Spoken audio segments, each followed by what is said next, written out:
सवाल नंबर 1 है, आपके वालिद का बेटा आपका क्या लगता है?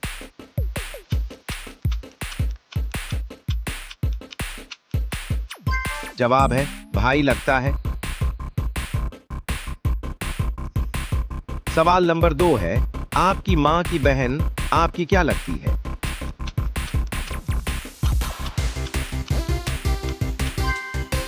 जवाब है खाला लगती है।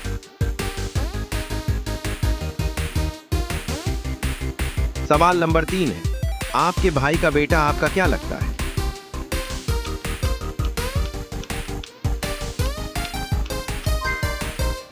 जवाब है भतीजा लगता है। सवाल नंबर 4 है, आपके बेटे की बीवी आपकी क्या लगती है?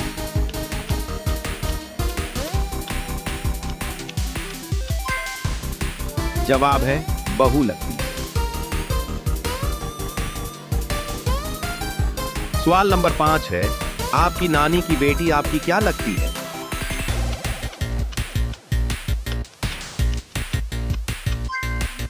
इस सवाल का जवाब अपनी जहानत से कमेंट बॉक्स में दें।